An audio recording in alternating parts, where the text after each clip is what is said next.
তার আরেকটা ভাই আছে মির্জা খোকন, দীর্ঘ 18টা বছর মালয়েশিয়া ছিল, দেশ ত্যাগ করে ওই সরকারের নির্যাতনের ভয়ে মামলা হামলা দিয়ে তাকে সাজা দিয়েছিল।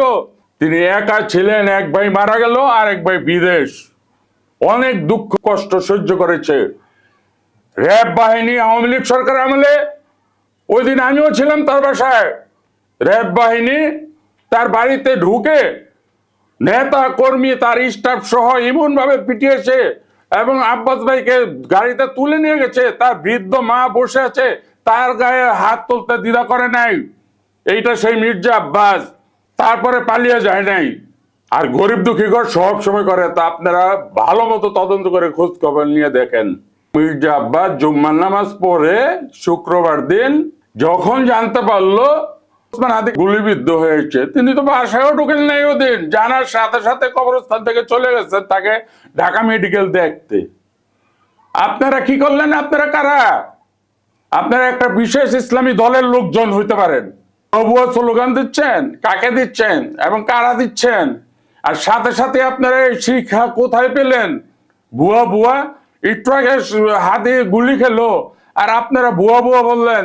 নিশ্চয়ই আপনাদের আগে ট্রেনিং দিয়ে রেখেছে যে ওকে গুলি করব, তারপরে হয়তো মির্জা আব্বাস যেহেতু ওই জায়গার সংসদ সদস্য প্রার্থী, তিনি আসবেন, তোমরা ভুয়া ভুয়া বলবেন।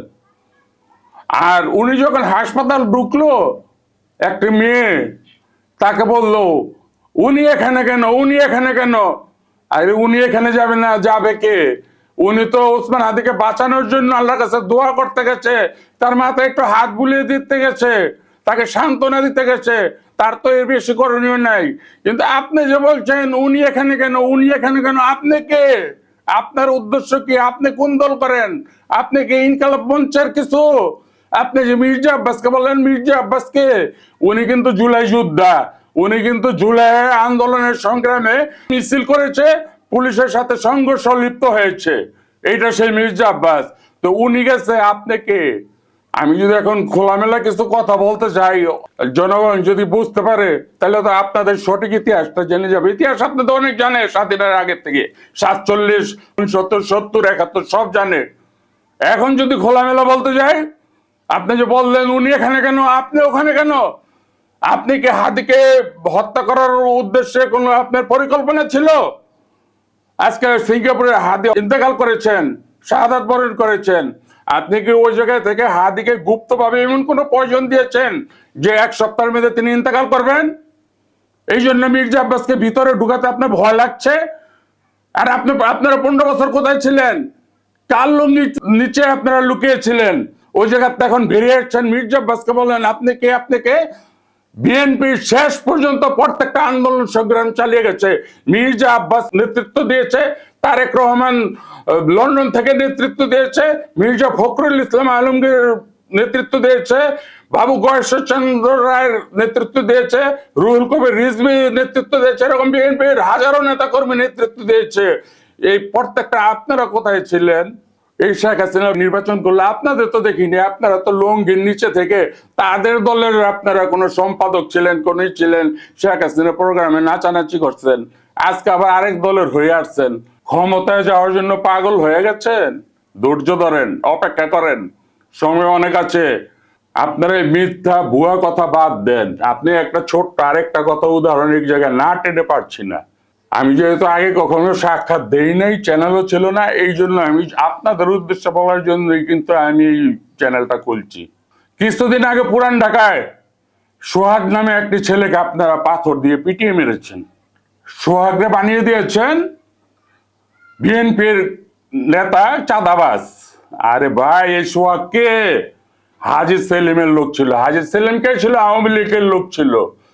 আওয়ামী লীগ ক্ষমতা ছাড়ার পরে এই সোহাগ কিছু সুবিধাবাদীর খপ্পরে পড়ে, অথবা আপনাদের কোনো উদ্দেশ্য প্রণীত জীবন, আপনার লুঙ্গির তলে থেকে ওই দলেরও কাজ করেছেন, এই দলেরও কাজ করেছেন, আপনাদের উদ্দেশ্য বাস্তবায়ন করার জন্য বিএনপিতে পুশ করে দিয়েছেন। আবার করেছেন কি?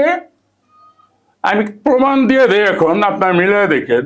সোহাগের ব্যাপারটা বলছি, তারপর আবার হাদির দিকে চলে আসছি। আপনারা সোহাগরে যেভাবে পাথর দিয়ে দিয়ে বাইরে মারা হচ্ছিল, উপর থেকে পাথর নিক্ষেপ করা হচ্ছিল, আবার উঠাচ্ছিল, আবার নিক্ষেপ করা হচ্ছিল, আবার উঠেছিল।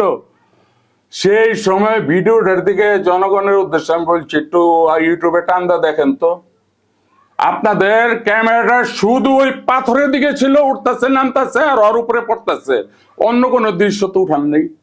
তার মানে কি এটা আপনাদের উদ্দেশ্য না? এটা যদি ওই ক্যামেরাটা যদি কোনো পাবলিকের হইতো, অন্য সাধারণের হইতো, তাইলে এই ছবিটা তো ক্যামেরাটা অন্য চাইরো দিকের উঠতো। শুধুমাত্র ওই সোহাগকে আপনারা পাথর মারছেন, উঠাচ্ছেন এবং ওকেই মারছেন। তার মানে আপনাদের উদ্দেশ্য কি? আপনারা কারা? আপনারা ওই কাজ কইরা কি করলেন? যেদিন মারা গেল সেদিন ভিডিওটা ছাড়েন নেই, ছাড়ছেন 2 দিন পর। কিসের জন্য? আপনারা অনেক কিছু বাস্তবায়ন করতে জানেন, অনেক কিছু শিখেছেন।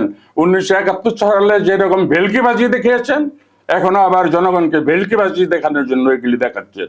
একটা মানুষকে নৃশংসভাবে মারা হচ্ছে, কেউ না বাঁচায় ভিডিও করা নিয়ে ব্যস্ত। ভিডিও করা নিয়ে ব্যস্ত, আর ভিডিওগুলি করার উদ্দেশ্যই কেউ না কেউ শিখিয়ে দেওয়া। তারপরে এই সোহাগকে 2 দিন আগে মারা হলো, 2 দিন পরে ভিডিও ছাড়া হলো ফেসবুকে। ছাড়ার 10 মিনিটও যায় নাই, আপনারা তারেক রহমানের বিরুদ্ধে চাঁদাবাজির স্লোগান দিয়ে মিছিল করেন। এত তাড়াতাড়ি প্রিপারেশন পান কই ভাই? এত তাড়াতাড়ি আপনারা ব্যানার লেখালেন কই থেকে ভাই? এত তাড়াতাড়ি আপনারা জিয়াউর রহমানের, বেগম খালেদা জিয়া, ওদের অবদান জানেন স্বাধীনতা যুদ্ধের? তারেক রহমানের, তাদের ছবিরা আপনারা পাড়িয়ে মুচড়ি করলেন। তারেক রহমানের বিরুদ্ধে উল্টা পাল্টা স্লোগান দেওয়া শুরু করলেন, গালিগালাজ শুরু করলেন।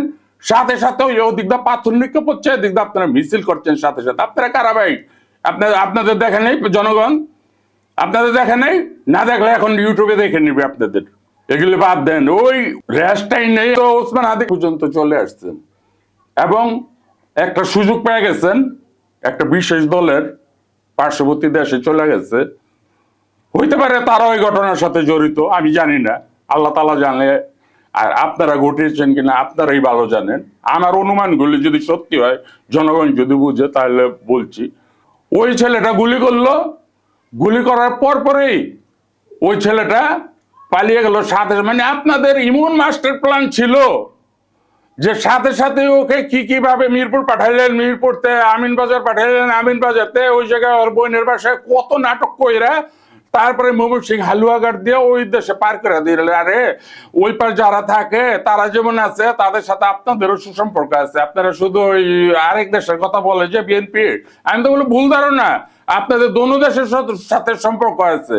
আপনারা অবশ্যই তাকে বিরাট অঙ্কের একটা টাকা দিয়ে, তারে দিয়ে এই কাজটা করিয়ে তাকে ওই দেশে যেতে সুযোগ সুবিধা করে দিয়েছেন। আমি ওই এলাকায় গিয়ে অনেকের কাছ থেকে শুনেছি যে বিরাট অঙ্কের টাকার খেলাধুলা হয়েছে। আমার ফেসবুকে ওই দিনই ছেড়েছিলাম, এই ফেসবুকে না, আমার পুরাতন ফেসবুকে ওই দিনই আমার পোস্টটা দেখে নিন। আমি বলছিলাম এখানে বিরাট টাকার খেলাধুলা হচ্ছে।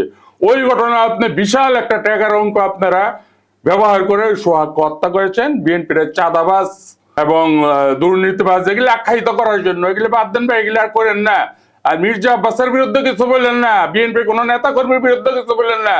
তবে হ্যাঁ, একটি কথা বলবো, বিএনপি 100 নেতা কর্মী থাকলে 100 নেতা কর্মী যে 100% সলিড, এটাও ভাই আমার ভুল ধারণা।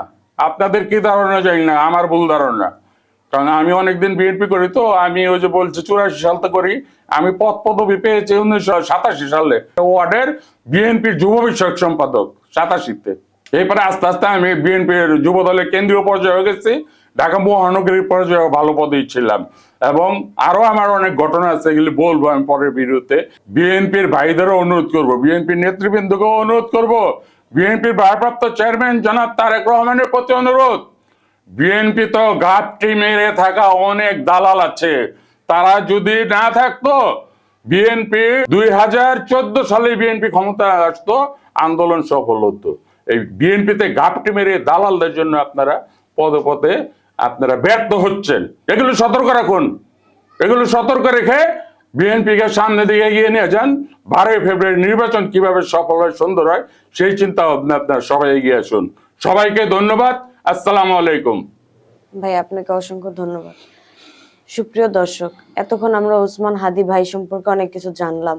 বর্তমান দেশের পরিস্থিতি নিয়ে কিছু বলার নেই। আজ এই পর্যন্তই। সবাই সুস্থ থাকবেন, ভালো থাকবেন, নিরাপদে থাকবেন। আসসালামু আলাইকুম।